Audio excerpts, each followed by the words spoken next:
La météorologie est une science qui étudie les phénomènes atmosphériques tels que les nuages, les précipitations et le vent. L'atmosphère est une enveloppe gazeuse qui entoure la Terre. Elle est principalement composée d'azote, d'oxygène et d'argon. L'atmosphère est divisée en plusieurs couches. La troposphère, la stratosphère, la mésosphère, la thermosphère et l'exosphère. La troposphère réunit jusqu'à 90% de la masse totale de l'air, ainsi que la quasi-totalité de la vapeur d'eau. La frontière qui la sépare de la stratosphère est nommée tropopause. La stratosphère abrite, quant à elle, une grande partie de la couche d'ozone qui filtre 97% des rayons ultraviolets émis par le Soleil. La Fédération aéronautique internationale fixe la frontière entre l'atmosphère terrestre et l'espace à 100 km d'altitude.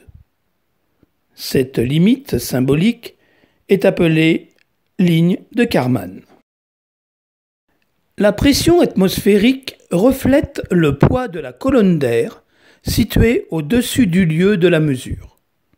On l'évalue à l'aide d'un baromètre gradué en hectopascal. La pression atmosphérique et la température sont liées.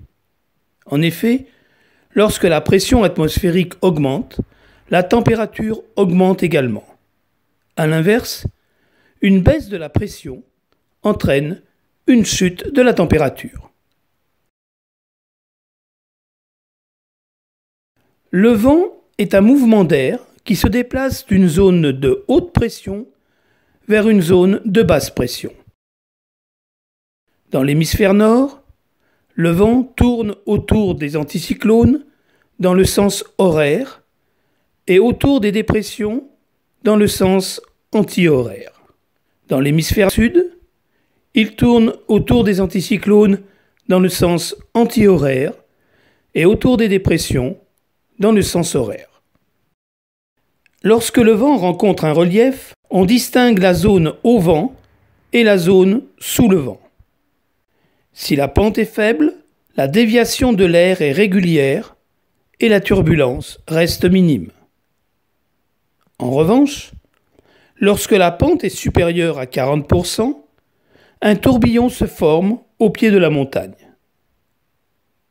Quand le vent redescend derrière la montagne, des ondes de relief apparaissent.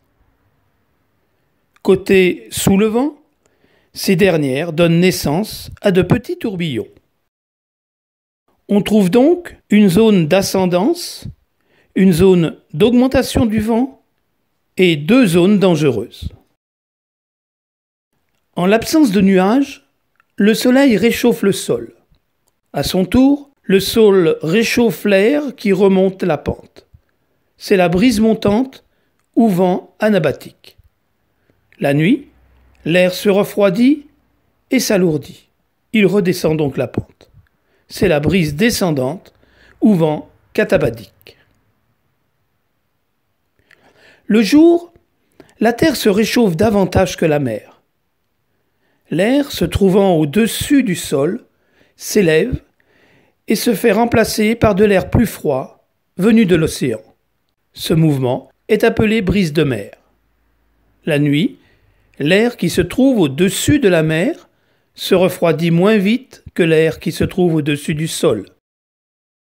Il se produit donc l'effet inverse, c'est la brise de terre. En France, il existe de nombreux vents tels que la bise, qui balaie la Lorraine et la Franche-Comté, le mistral, qui souffle sur la basse vallée du Rhône, la tramontane, qui balaie le Languedoc, et le vent d'autan, qui lui fait face. La direction et la vitesse du vent d'altitude sont mesurées grâce au suivi radar de ballons-sondes gonflés à l'hydrogène. La direction du vent de surface est déterminée par une girouette, tandis que sa vitesse est mesurée par un anémomètre. La manche à air est un dispositif indiquant la direction est la vitesse approximative du vent de surface. La tornade est un tourbillon de vent violent qui se crée à la base d'un nuage d'orage. Les nuages sont constitués de vapeur d'eau. Ils sont donc liés au cycle hydrologique. Sous l'effet du soleil, l'eau de mer s'évapore et monte dans l'atmosphère. Au contact des couches d'air froid, la vapeur d'eau se condense en fines gouttelettes. Celles-ci forment alors des nuages. Au fil du temps, les gouttelettes grossissent et deviennent des gouttes. Lorsqu'elles sont trop lourdes, ces dernières finissent par tomber vers le sol. La pluie s'infiltre dans la terre et alimente les cours d'eau qui se déversent dans les océans. Le brouillard est constitué de fines gouttelettes d'eau. C'est donc un nuage dont la base touche le sol. Si la visibilité horizontale est supérieure à 1 km, on parle de brume. Lorsqu'elle est inférieure à 1 km, on parle de brouillard. Il existe 5 catégories de nuages. La catégorie A réunit les nuages élevés, tels que les cirrus, les cirrocumulus et les cirrostratus. La catégorie B regroupe les nuages de moyenne altitude, comme les altocumulus et les altostratus. La catégorie C rassemble les nuages bas, dont les stratus et les cumulus. La catégorie D1 est réservée aux nuages à développement vertical moyen, comme les cumulus. La catégorie D2 concerne pour sa part les nuages à fort développement vertical, tels que les nimbostratus et les cumulonimbus. Les précipitations peuvent être liquides ou solides en fonction de la température. Lorsque celle-ci est au-dessus du point de congélation, il pleut. La bruine, ou crachin, est une pluie fine et froide créée par la condensation du brouillard. La neige se forme au cœur d'un nuage stratiforme ayant un faible mouvement vertical. Lorsque la température est comprise entre 0 et moins 16 degrés, les gouttes d'eau qu'il renferme se changent en flocons. Au cours d'un orage, le courant ascendant peut faire monter les gouttes de pluie. En rencontrant de l'air froid en altitude, ces dernières gèlent instantanément et forment des grêlons. Ceux-ci peuvent atteindre jusqu'à 20 cm de diamètre.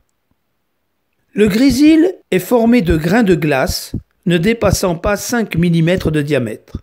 Il est généralement précédé de neige et suivi de pluie verglaçante.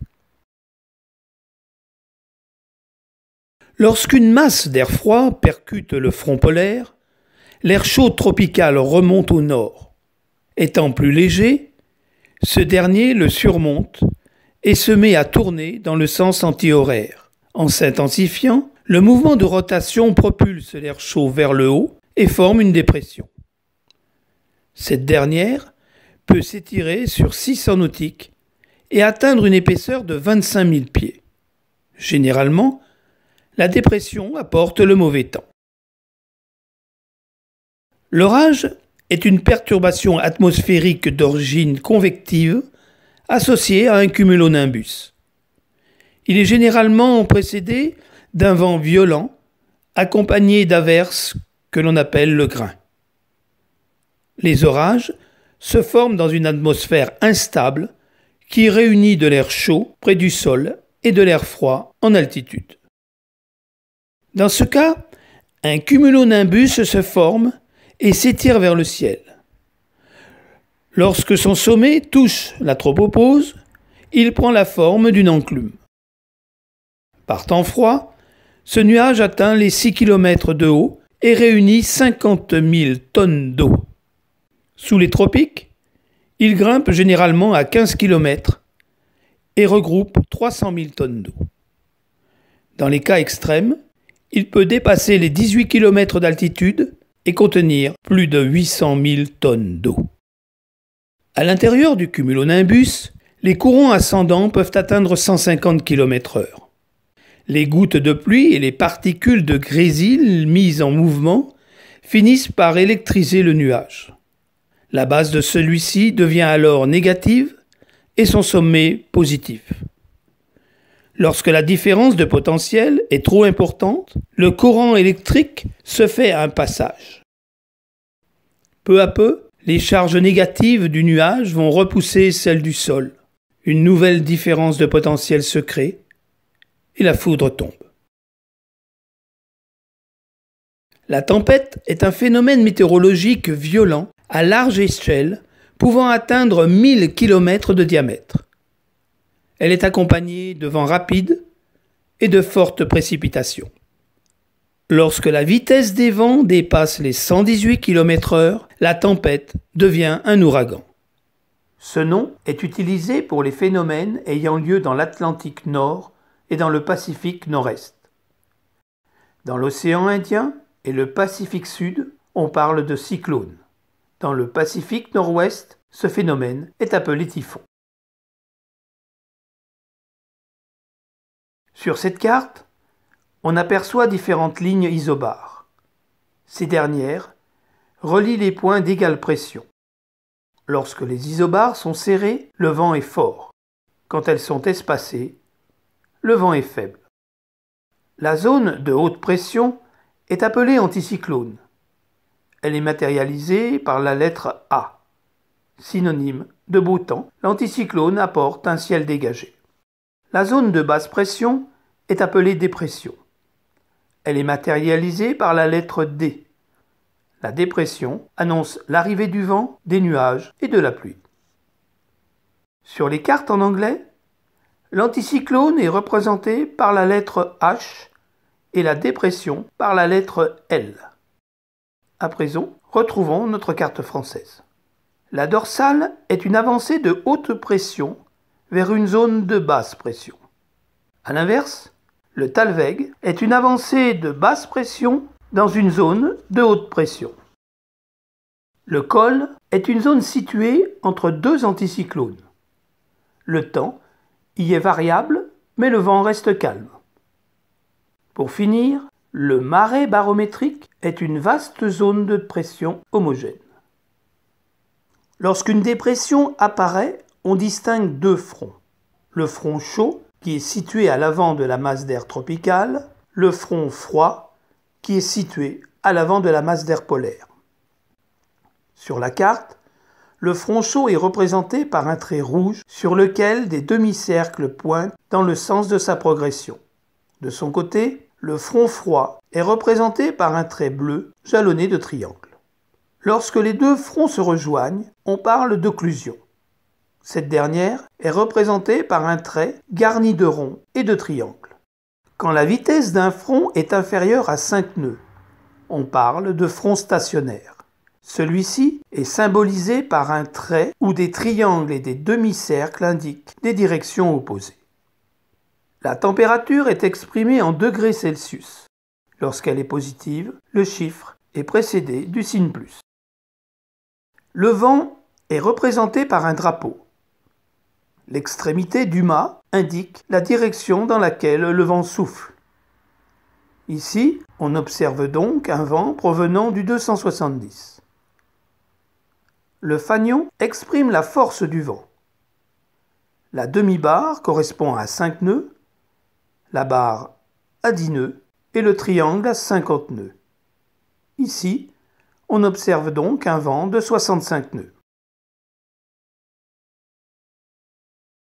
Le METAR est un rapport d'observation météorologique rédigé toutes les heures. Les principales informations qu'il délivre concernent le vent, la visibilité, les nuages et les éventuelles précipitations sur un aérodrome donné.